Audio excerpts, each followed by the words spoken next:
Behind the sofa.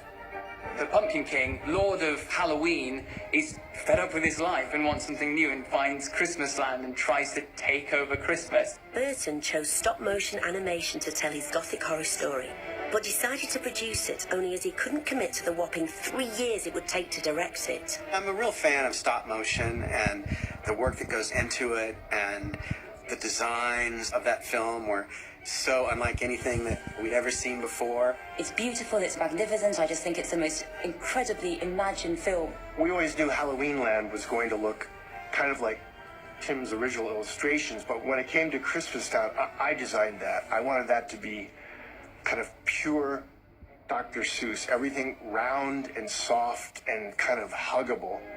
What's this? What's this? There's color everywhere. What's this? There's white things in the air. What's this? I can't believe my eyes. I must be dreaming. Wake up, Jack, this isn't fair. Whereas Halloween, I wanted it to feel like if you could run your hand across the landscape, it would cut your hand. Everything was sharp and pointy.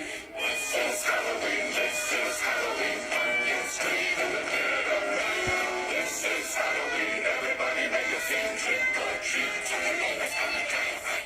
You look at that film and you just think this has got Tim Burton written all over it. He takes things that should be horrific, but he makes them likeable. It was originally a poem by Tim Burton, and then when he was working in Disney, Tim translated all the verse, presented it to Disney as a stop-motion Christmas special, and Disney said, this is way too weird.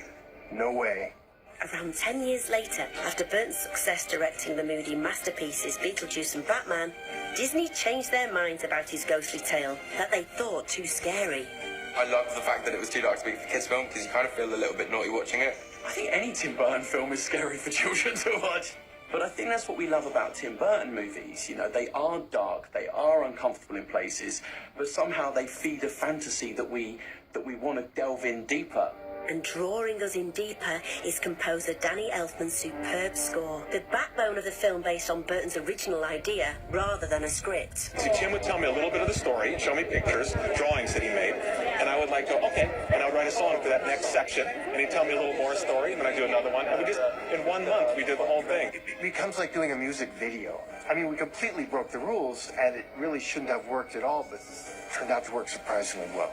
Christmas and Nightmare Town are two kind of cultural opposites. When Jack Skellington brings the Christmas artifact, if you will, back to Halloween Town and just goes, look at all these amazing things, and they're all kind of trying to relate it to their own culture. It's a rat! Will it bend? It's a rat! Will it break? Perhaps it's the head that I found in the lake. Jack is a bit sad, he's a bit outside, he's an eccentric, and yet at the end, he's shown as the happy one. I think it's such a brilliant story of accepting yourself and belonging, and I think it's really beautiful.